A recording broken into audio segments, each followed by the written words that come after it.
আসসালামু আলাইকুম। এটিএন বাংলা সংবাদে সবাইকে স্বাগত জানাচ্ছি শান্তা ইসলাম। শুরুতেই বিআরবি কেবলস সংবাদ শিরোনাম। সিইসি হাবিবুল আউয়াল সহ নির্বাচন কমিশনারদের পদত্যাগ স্বীকার করলেন। 2024 সালে নির্বাচন বিতর্কিত ছিল।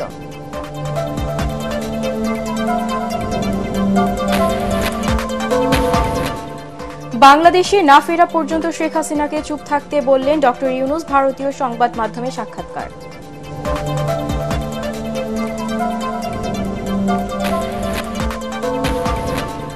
জুলাই বিপ্লবের 1 মাস পূর্তি, রাজধানীতে আজ শহীদী মার্চ কর্মসূচি বৈষম্য বিরোধী ছাত্র আন্দোলনের।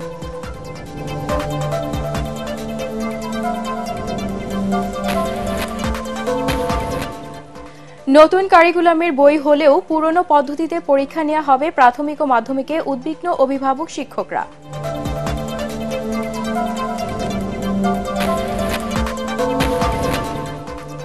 এবং আরও বড় পরিসরে মানবিক কাজ করতে আগ্রহী শায়েখ আহমদুল্লাহ, সরকারের প্রতি দেশবাসীর আস্থা ফেরানোর তাগিদ।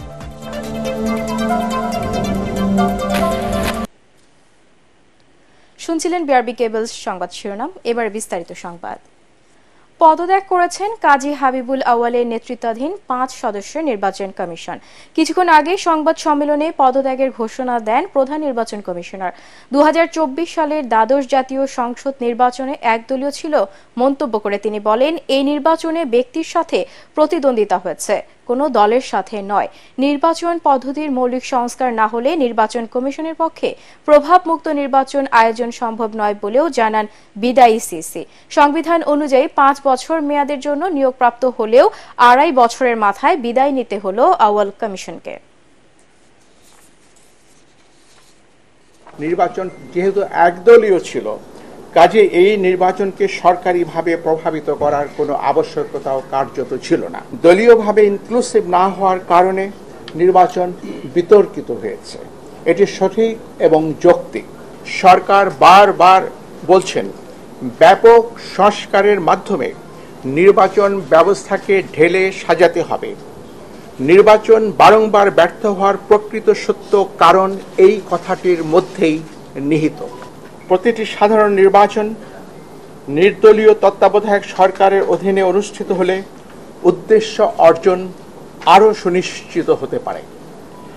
পরিশেষে আপনাদের অবহিত করতে চাই, আমি সহ মাননীয় কমিশনারগণ দেশের পরিবর্তিত বিরাজিত অবস্থায় পদত্যাগ করতে মনস্থির করেছি।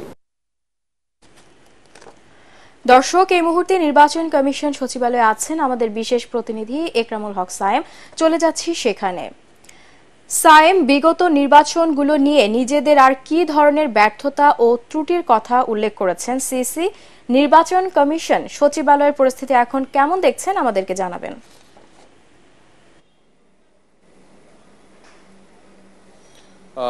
শান্তা, প্রথমত হচ্ছে যে এই মুহূর্তে নির্বাচন কমিশনে কিছুটা শান্ত পরিবেশ রয়েছে। আপনি দেখতে পাচ্ছেন যে আমার পেছনে সেনাবাহিনীর সদস্যরা রয়েছেন এবং বিপুল সংখ্যক আইন শৃঙ্খলা বাহিনীর সদস্য সকাল থেকে নির্বাচন কমিশনে মোতায়েন ছিল। যেহেতু আগে থেকেই ঘোষণা ছিল যে প্রধান নির্বাচন কমিশনার এবং 4 নির্বাচন কমিশনার আজ পদত্যাগ করতে যাচ্ছেন, সেজন্য এখানে বহিরাগতদের প্রবেশ নিষিদ্ধ রয়েছে, এখনো নিষিদ্ধ রয়েছে। তবে যেহেতু সিইসি এবং 4 নির্বাচন কমিশনার পদত্যাগ করে নির্বাচন কমিশন ত্যাগ করেছেন, সেক্ষেত্রে এখন এখানে মোটামুটি এক ধরনের শান্ত পরিবেশ রয়েছে। কিছুক্ষণ আগেও এখানে বিক্ষোভকারীদের অবস্থান ছিল। তারা যখন সিইসি এবং 4 নির্বাচন কমিশনার বের হচ্ছিলেন, তাদেরকে লক্ষ্য করে নানা ধরনের স্লোগান দিতে থাকে। তারা বলছিলেন শুধুমাত্র পদত্যাগ নয়, বিতর্কিত নির্বাচন পরিচালনার জন্য বর্তমান নির্বাচন কমিশন এবং আগের নির্বাচন কমিশনের সদস্যদেরকেও বিচারের আওতায় আনতে হবে। এবং বের হওয়ার সময় তারা নির্বাচন কমিশনারদের গাড়ি লক্ষ্য করে কেউ কেউ জুতাও নিক্ষেপ করেন। এই মুহূর্তে বিক্ষোভকারীদের খুব একটা অবস্থান নেই। আর প্রধান নির্বাচন কমিশনার ঠিক 12টায় তিনি পদত্যাগের ঘোষণা দেন সংবাদ সম্মেলনে এবং 2022 সালের 27 ফেব্রুয়ারি এই কাজী হাবিবুল আউয়ালের নেতৃত্বাধীন নির্বাচন কমিশন দায়িত্ব গ্রহণ করে এবং আড়াই বছরের মাথায়, অর্থাৎ 5 বছরের মেয়াদ, কিন্তু 2.5 বছরের মাথায় তাদের পদত্যাগ করতে হলো। এবং এর আগে 2007 সালে 2007 সালে 111 সরকার যখন ছিল তখন এম এ আজিজ নেতৃত্বাধীন আজিজের নেতৃত্বাধীন যে নির্বাচন কমিশন ছিল সেটিও নির্ধারিত মেয়াদ শেষ হওয়ার আগে পদত্যাগ করেছিল। তারপরে কাজী রকিবউদ্দিন আহমেদ, নুরুল হুদা এবং এর আগে ATM শামসুল হুদার নেতৃত্বাধীন যে নির্বাচন কমিশন, 3টি নির্বাচন কমিশনই পূর্ণাঙ্গ মেয়াদ শেষ করেছিল। আপনি যেটা বলছিলেন যে প্রধান নির্বাচন কমিশনার তার সংবাদ সম্মেলনে তাদের ত্রুটি বিচ্যুতির কথা কিছু বলেছেন কিনা, আসলে ঠিক তাদের ত্রুটি বিচ্যুতির কথা তিনি বলেননি। তিনি মূলত সীমাবদ্ধতার কথা কিছু বলেছেন। তিনি বলেছেন যে রাজনৈতিক দলগুলোকে আহ্বান করা হয়েছিল নির্বাচনে অংশ নেওয়ার জন্য, সেই অর্থে রাজনৈতিক দলগুলো সাড়া দেননি এবং সরকারের সাথেও তারা নেগোসিয়েশন করেছিলেন যে যথাযথ পরিবেশ তৈরি করার জন্য, এবং সেক্ষেত্রে রাজনৈতিক দল এবং সরকার সেই পরিবেশ সৃষ্টি না করলে সেখানে নির্বাচন কমিশনের তেমন কিছু করার ছিল না। এবং তিনি বলেছেন যে নির্বাচন কমিশন নির্বাচনের আগে নির্বাচনকে বাতিল করা কিংবা স্থগিত করা কিংবা নির্বাচন কমিশন পদত্যাগ করা, এই সুযোগটিও আসলে খুব একটা ছিল না। ঠিক সংবিধানে সুনির্দিষ্ট কারণ রয়েছে আসলে কোন প্রেক্ষাপটে নির্বাচন বাতিল করা হয়, সেই সীমাবদ্ধতার কথা তিনি বলেছেন। আপনি জানেন যে এই কাজী হাবিবুল আওয়ালের নেতৃত্বাধীন নির্বাচন কমিশন দায়িত্ব গ্রহণের পরপরই সংলাপের আয়োজন করে, রাজনৈতিক দলগুলির সাথে সংলাপের আয়োজন করে এবং বিশিষ্ট জনদের সাথেও সংলাপের আয়োজন করে। কিন্তু সেই সংলাপে শুরু থেকেই বিএনপি এবং সমমনা দলগুলো অংশগ্রহণ করেনি, অর্থাৎ শুরু থেকেই বিএনপি এবং সমমনা দলগুলো এই নির্বাচন কমিশনকে প্রত্যাখ্যান করেছিল এবং একই সাথে সব ধরনের নির্বাচন বর্জন করেছিল। এবং সংলাপে ইভিএম নিয়ে সংলাপ করেছিল নির্বাচন কমিশন, সেখানেও কিছু রাজনৈতিক দল অংশ নিয়েছে এবং বিএনপি ও সমমনা দলগুলোর একটি বড় অংশ এই সংলাপে অংশ নেয়নি ইভিএম এর ক্ষেত্রেও। কিন্তু নির্বাচন কমিশন তাদের যে রোডম্যাপ করে সেই রোডম্যাপে উল্লেখ করে যে বেশিরভাগ রাজনৈতিক দলই ইভিএম এর পক্ষে ছিল, যদিও রাজনৈতিক দলগুলোর নেতারা এর বিপক্ষে কথা বলেছিলেন এবং 1.5 শতাধিক সংসদীয় আসনে ইভিএমে ভোট করারও পরিকল্পনা নিয়েছিল নির্বাচন কমিশন। কিন্তু রাজনৈতিক বিতর্কের প্রেক্ষাপটে সেই ইভিএমে নির্বাচন আয়োজনের জায়গা থেকে সরে আসে। ব্যালটের মাধ্যমেই 7 জানুয়ারি নির্বাচন অনুষ্ঠিত হয় এবং সেই নির্বাচনের যে হার প্রকাশ করা হয় সেটি নিয়েও নানা ধরনের প্রশ্ন তৈরি হয়। প্রধান নির্বাচন কমিশনার এক পর্যায়ে 28 ভাগের মতো ভোট কাস্ট হয়েছে বলে উল্লেখ করলেও পরবর্তীতে সেটি 40-এর ঘরে নিয়ে আসা হয়, সেটি নিয়েও ব্যাপক আলোচিত হয়। এবং প্রধান নির্বাচন কমিশনার তার বক্তব্যের একেবারে শেষ পর্যায়ে তিনি কিছু সুপারিশ তুলে ধরেছেন। সেখানে তিনি বলেছেন যে আসলে নির্দলীয় নিরপেক্ষ সরকারের অধীনে নির্বাচন অনুষ্ঠিত হতে হবে এবং তিনি সুপারিশ করেছেন সংখ্যানুপাতিক প্রতিনিধিত্বের নির্বাচন, অর্থাৎ আসন ভিত্তিক নির্বাচন নয়, দলীয়ভাবে যেই দল যতগুলো ভোট পাবে সেই হারের ভিত্তিতে তাদের প্রতিনিধিত্ব নির্বাচন করা। এবং এটি তিনি বলেছেন যে সংখ্যানুপাতিক প্রতিনিধিত্বের নির্বাচনের জন্য বাংলাদেশ একটি উপযুক্ত ক্ষেত্র বলে তিনি বলেছেন। একই সাথে কয়েক ধাপে নির্বাচন, অর্থাৎ 4 থেকে 8 দিনে জাতীয় নির্বাচন অনুষ্ঠানের কথা তিনি সুপারিশ করেছেন এবং নির্বাচনী পদ্ধতির মৌলিক সংস্কারের কথা তিনি বলেছেন। সাইম, আপনাকে ধন্যবাদ। ভারতে বসে বাংলাদেশ সম্পর্কে সাবেক প্রধানমন্ত্রী শেখ হাসিনার সাম্প্রতিক রাজনৈতিক বক্তব্য বিবৃতিকে অবন্ধুসুলভ আচরণ বলে মন্তব্য করেছেন অন্তর্বর্তী সরকারের প্রধান উপদেষ্টা ডক্টর মোহাম্মদ ইউনূস। একই সঙ্গে বাংলাদেশ তার প্রত্যর্পণের অনুরোধ না করা পর্যন্ত হাসিনাকে চুপ থাকতে হবে বলেও জানান তিনি। ঢাকায় তার সরকারি বাসভবনে ভারতীয় বার্তা সংস্থা পিটিআইকে দেয়া এক সাক্ষাৎকারে ডক্টর ইউনূস এই মন্তব্য করেন।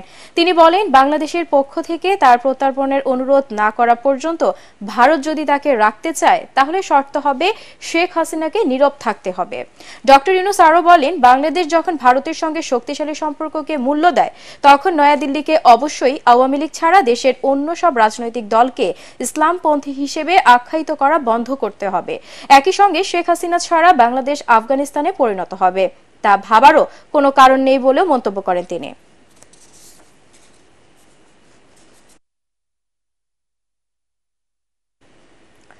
মহান স্বাধীনতা যুদ্ধে শাহাদাত বরণকারী সশস্ত্র বাহিনীর সদস্যদের প্রতি শ্রদ্ধা জানিয়েছেন অন্তর্বর্তী সরকারের প্রধান উপদেষ্টা ডক্টর মোহাম্মদ ইউনূস। সকালে ঢাকা সেনানিবাসের শিখা অনির্বাণের সশস্ত্র বাহিনীর শহীদ সদস্যদের প্রতি ফুল দিয়ে শ্রদ্ধা জানান তিনি। এ সময় ৩ বাহিনীর প্রধানরা উপস্থিত ছিলেন। কেউ সরকার প্রধান নির্বাচিত হবার পর রাষ্ট্রাচার অনুযায়ী মহান স্বাধীনতা যুদ্ধে আত্মোৎসর্গকারী সশস্ত্র বাহিনীর বীর শহীদদের প্রতি শ্রদ্ধা জানানো হয়। পরে সশস্ত্র বাহিনী বিভাগের প্রধান উপদেষ্টার কার্যালয় পরিদর্শন করেন প্রফেসর ইউনূস।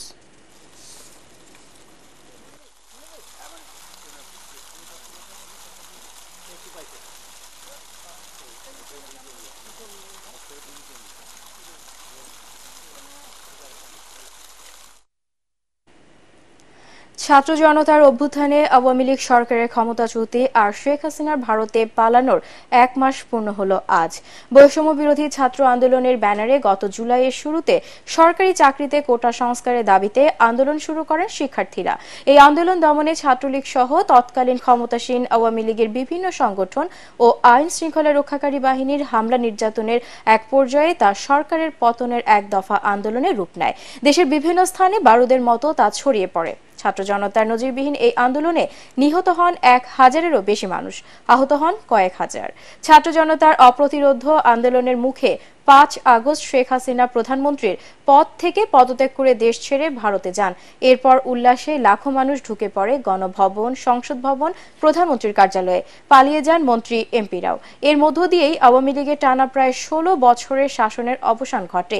এরপর ৮ আগস্ট শান্তিতে নোবেলজয়ী ডক্টর মোহাম্মদ ইউনূসের নেতৃত্বে অন্তর্বর্তী সরকারের উপদেষ্টা পরিষদ শপথ নেয়।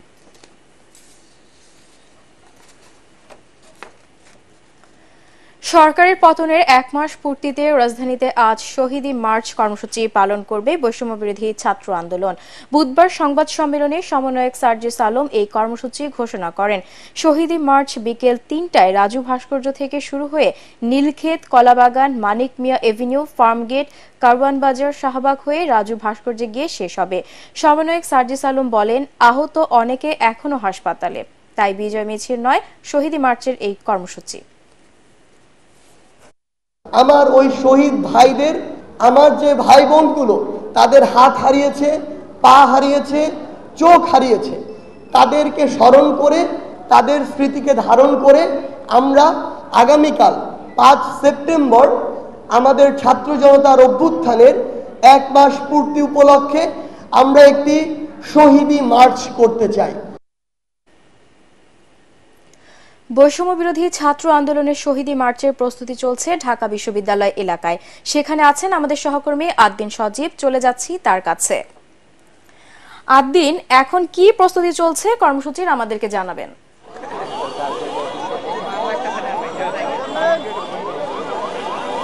আপনি জানেন যে সার্জিস আলম একটা বিষয় পরিষ্কার করেছেন, ৩টা নাগাদ এটা শুরু হওয়ার কথা রয়েছে। তবে আমরা সমন্বয়কদের সঙ্গে আলোচনা করে যেটা তথ্য পেয়েছি যে এটা আরো কিছুটা সময় লাগতে পারে, অর্থাৎ ৩টা থেকে ৩:৩০ নাগাদ এই শহীদি মার্চ কর্মসূচি শুরু হতে পারে বলে আমাদের কাছে এরকম একটা তথ্য রয়েছে।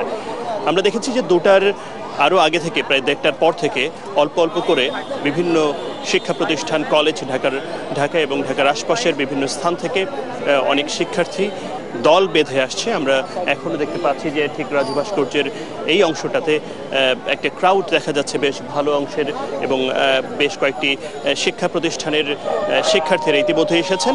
এবং আমরা এটাও জানতে পেরেছি যে আর খুব অল্প কিছুক্ষণের মধ্যেই ঢাকা বিশ্ববিদ্যালয় সহ ঢাকার আশপাশে যে পাবলিক বিশ্ববিদ্যালয়গুলো রয়েছে এবং বিভিন্ন শিক্ষা প্রতিষ্ঠানের শিক্ষার্থীরা খুব শিগগিরই এখানে এসে পৌঁছাবে, এবং 3টার মধ্যেই তারা এখানে এক হবেন এবং এক হওয়ার পরে তারা আরও কিছুটা সময় অপেক্ষা করবেন যে আশপাশ থেকে অন্য যারা রয়েছেন বিভিন্ন শ্রেণী পেশার মানুষ, তাদেরকেও কিন্তু এই আহ্বান জানানো হয়েছিল।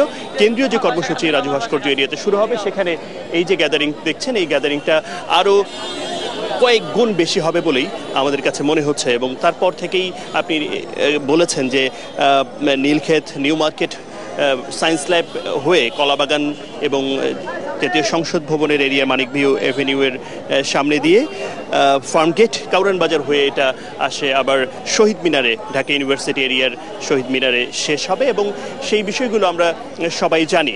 সমন্বয়কদের সঙ্গে আলোচনা হচ্ছে যে এই বিষয়টাকে তারা এভাবে করার প্রেক্ষাপট তারা কিন্তু ব্যাখ্যা করেছেন যে এই আন্দোলনকে কেন্দ্র করে হাজারো হাজারো ছাত্র নাগরিক তারা শহীদ হয়েছেন এবং তাদের রক্তের বিনিময়ে আজকে যে বিজয় এসেছে নতুনভাবে বাংলাদেশে, তাদের কথা অনুযায়ী এই স্বদেশ হয়েছে স্বৈরাচার মুক্ত, সেই বিষয়গুলো সামনে রেখে তারা তাদের বক্তব্যগুলো পরিষ্কার করেছেন যে এটি বিজয় নয়, শহীদি মার্চ, এবং শহীদদেরকে স্মরণ করবেন। একই সঙ্গে যে ছাত্র জনতারা হাত, পা, চোখ এবং শরীরের বিভিন্ন অঙ্গ প্রত্যঙ্গ হানি হয়েছে, ক্ষত হয়েছে এবং গুরুতর আহত হয়ে আছেন, তাদেরকে স্মরণ করবেন। তাদের পাশে থাকার একদিকে যেমন তারা চেষ্টা করছেন এবং তাদের সহযোগিতা করার চেষ্টা করছেন, একই সঙ্গে অন্তর্বর্তীকালীন যে সরকার রয়েছে এই ছাত্র জনতার অভ্যুত্থানের পরে যে ডক্টর ইউনূস সরকারের যে রয়েছে তাদেরকে তারা বিভিন্নভাবে চাপ সৃষ্টি করবেন এবং তাগাদা দিবেন যে শহীদ পরিবারগুলোর পাশে একদিকে যেমন থাকতে হবে, অন্যদিকে আপনার যারা আহত হয়েছেন, গুরুতর আহত হয়ে যারা রয়েছেন তাদের পাশে কিভাবে থাকা যায়, একই সঙ্গে দেশ গঠনে যে ভূমিকা রাখা যায় সেসব বিষয়েও হয়তো দিক নির্দেশনা পাওয়া যেতে পারে এবারের এই কর্মসূচি থেকে। তো আপাতত এখানে এই জড়তা এবং এই যে সবাই জড়ো হচ্ছেন সেটা ক্রমান্বয়ে বাড়ছে। আমরাও দেখছি আশপাশে রীতিমতো যান চলাচল কিছুটা কমে গেছে এবং এই পথটা দিয়ে অর্থাৎ রাজু ভাস্কর্যের আশপাশ দিয়ে এখন ঠিকঠাক যান চলাচল তেমন একটা চলতে পারছে না, কেননা হাজারো শিক্ষার্থী এখানে ইতিমধ্যেই এসে উপস্থিত হয়েছেন। ধারণা করা যাচ্ছে যে 3টা নাগাদ এটা পুরো ঢাকা ইউনিভার্সিটির মধ্যে একটা অন্যতম বড় সমাবেশ হবে বলেই মনে হচ্ছে। সজীব, আপনাকে ধন্যবাদ। বৈষম্য বিরোধী ছাত্র আন্দোলনে শহীদদের স্মরণে দোয়া ও আলোচনা সভার আয়োজন করায় 8 বাংলাদেশিকে আটক করেছে সৌদি পুলিশ। 16 আগস্ট সৌদি আরবের 80 প্রদেশের মাহাইলে ওই অনুষ্ঠানে বিএনপি, জামায়াত, হেফাজত ইসলাম ও ইসলামী আন্দোলনের প্রবাসী সমর্থকরা অংশ নেন। অনুষ্ঠানস্থল থেকেই পুলিশ 8 জনকে আটক করে নিয়ে যায়। তারা হলেন চট্টগ্রাম বাঁশখালীর হাফিজ রহমতুল্লাহ, ওমর ফারুক, খলিলুর রহমান, জয়নাল আবেদিন, সাতকানিয়ার সেলিমুল ইসলাম, মাওলানা ইউসুফ ও বান্দরবানের আশরাফুল ইসলাম।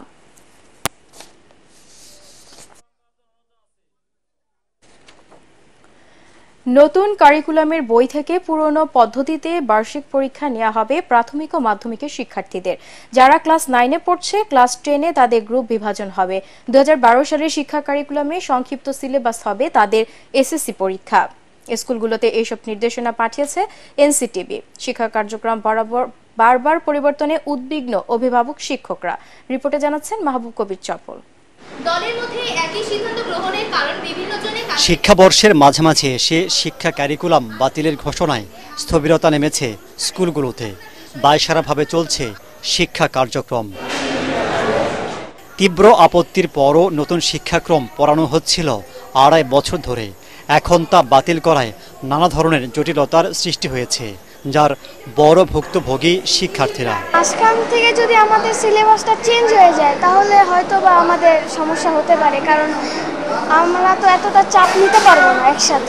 একটা পড়াশোনার মধ্যে তাত্ত্বিক জ্ঞান এবং ফলিত জ্ঞান দুটারই সমন্বয় করা উচিত, কিন্তু আমাদের বর্তমান শিক্ষাক্রমে শুধুমাত্র ফলিত জ্ঞানের উপর জোর দেওয়া হচ্ছে, যেটা আসলে বাংলাদেশের প্রেক্ষাপটে সম্ভব না। আমরা চাচ্ছিলাম পরীক্ষা পদ্ধতিটার অবশ্যই পরিবর্তন হওয়া উচিত, কারণ আগে যে আমরা পরীক্ষা দিয়েছিলাম ওখানে আমরা অনেক কিছু জানতে পারতাম। 2012 সালের যে শিক্ষাক্রমটা ওটাই ফলো করছি এখন, এবং বই কিন্তু সেমই থাকবে।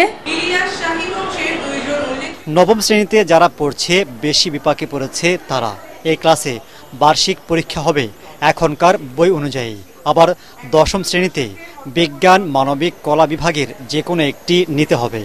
পুরনো ক্যারিকুলামের বই 1 বছর পড়িয়ে তাদের এসএসসি পরীক্ষা নেওয়া হবে। আগের বছর নতুন কারিকুলামের মধ্যে আসছে, এই বছর অর্ধেকটা নতুন কারিকুলাম করছি, তারপর হচ্ছে এখন আগেরটা আসতেছে, একটু চিন্তা হইতেছে। বুঝতে পারছি না যে আমরা কোথা থেকে পড়া শুরু করব, কিভাবে পড়বো, কিভাবে পরীক্ষায় অংশগ্রহণ করলে আমাদের এক্সামের রেজাল্ট অনেক ভালো হবে। ক্লাস 9-এ এসে নতুন কারিকুলামের সাথে একটু খাপ খাওয়াতে কষ্ট হয়েছে, তবে এখন যেহেতু পুরান কারিকুলাম আসছে আমরা তো অভ্যস্ত ছিলাম। 1 বছরে পরে কভার করা সম্ভব না, কিন্তু আমরা কিন্তু শুনতে পাচ্ছি পুরো বইটাও থাকবে না, তারা হচ্ছে সিলেবাস শর্ট করে দেবে। বারবার শিক্ষা কারিকুলাম পরিবর্তনে ক্ষুব্ধ উদ্বিগ্ন অভিভাবকরা। বারবার সিলেবাস চেঞ্জ হচ্ছে, নতুন কারিকুলাম চেঞ্জ হচ্ছে, এখন আবার আগের কারিকুলাম আসতে যাচ্ছে।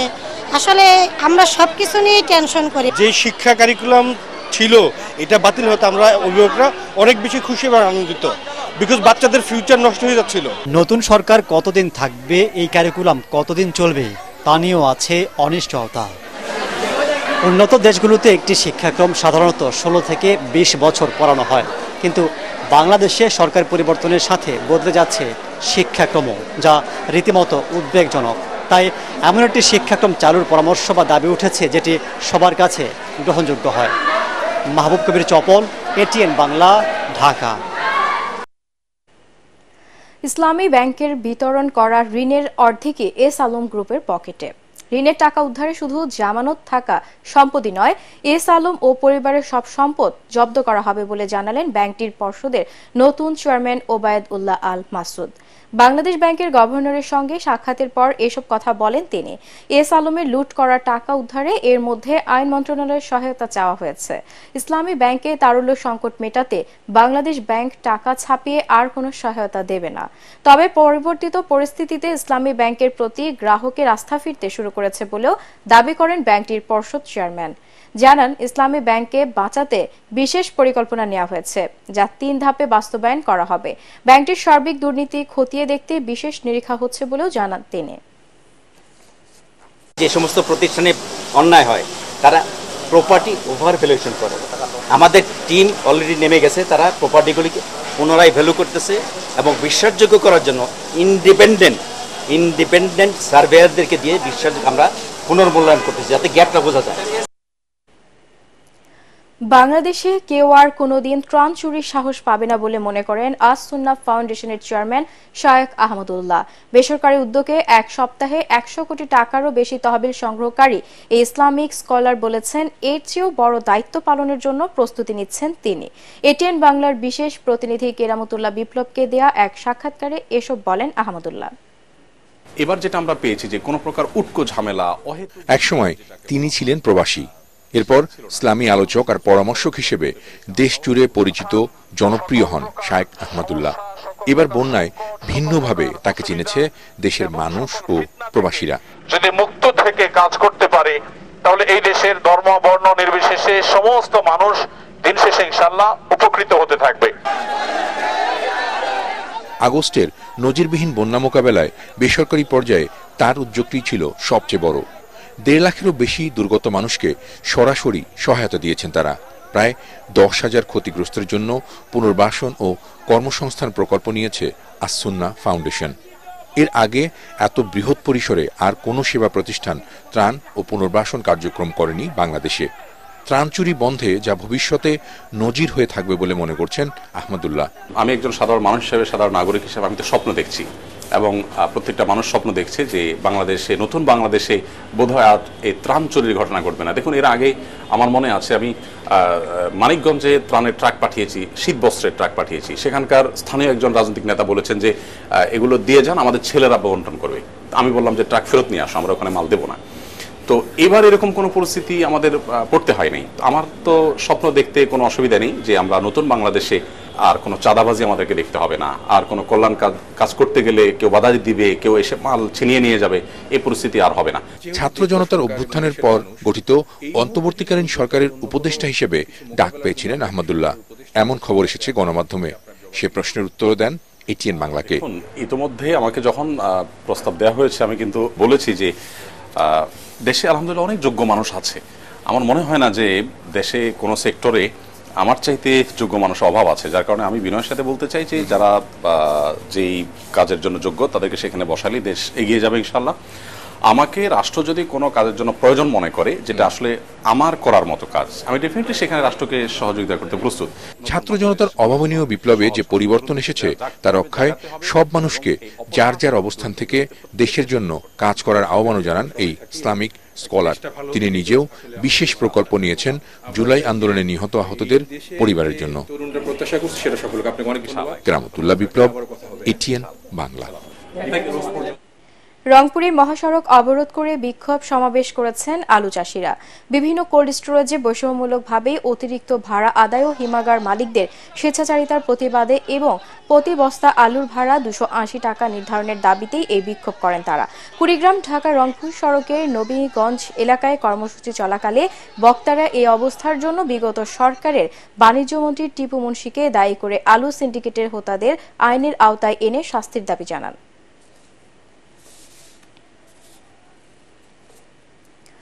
আল আরাফা ইসলামী ব্যাংক অর্থ সংবাদ।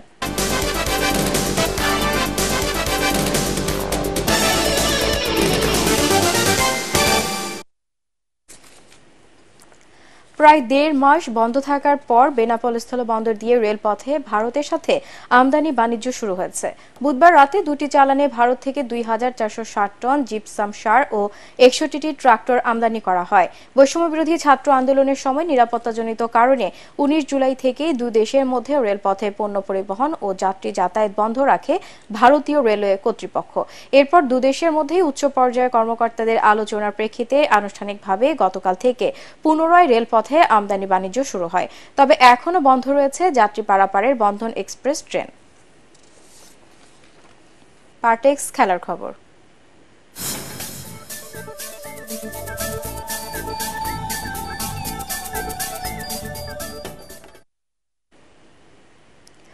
পাকিস্তানের বিপক্ষে ২-০ সিরিজ জিতে হোয়াইট ওয়াশ করে ট্রফি নিয়ে বীরের বেশে দেশে ফিরেছে বাংলাদেশ, কিন্তু সঙ্গে ছিল না সাকিব আল হাসান।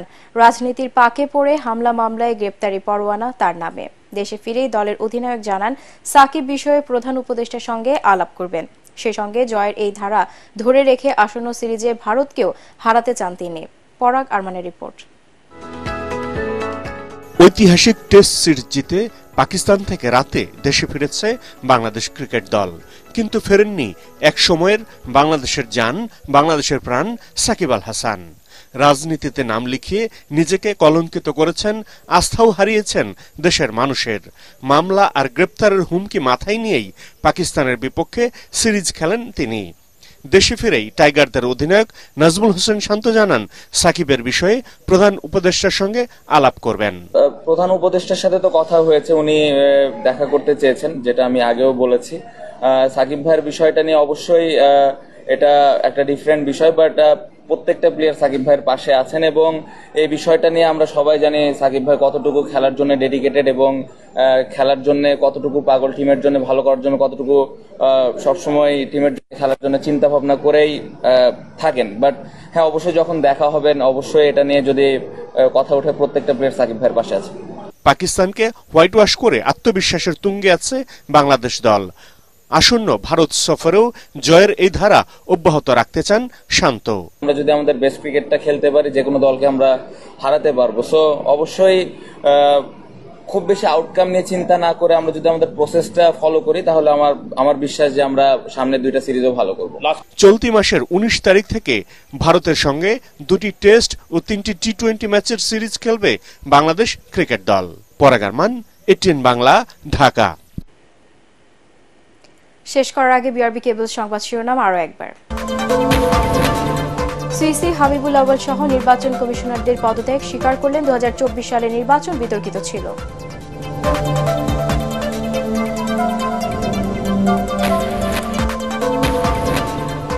বাংলাদেশে না ফেরা পর্যন্ত শেখ হাসিনাকে চুপ থাকতে বললেন ডক্টর ইউনূস, ভারতীয় সংবাদ মাধ্যমের সাক্ষাৎকার।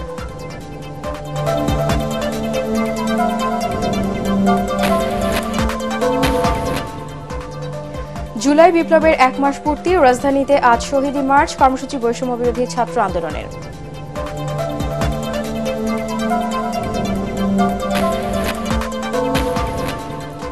নতুন কারিকুলামের বই হলেও পুরনো পদ্ধতিতে পরীক্ষা নেওয়া হবে, প্রাথমিক ও মাধ্যমিকে উদ্বিগ্ন অভিভাবক শিক্ষকরা।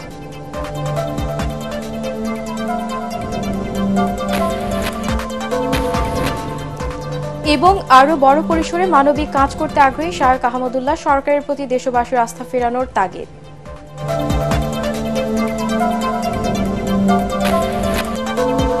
পরবর্তী সংবাদ দেখার আমন্ত্রণ জানিয়ে এখনকার মতো শেষ করছি। এটিএন বাংলা সংবাদ ইউটিউবে দেখতে ব্রাউজ করুন youtube/ATN Bangla News। ধন্যবাদ।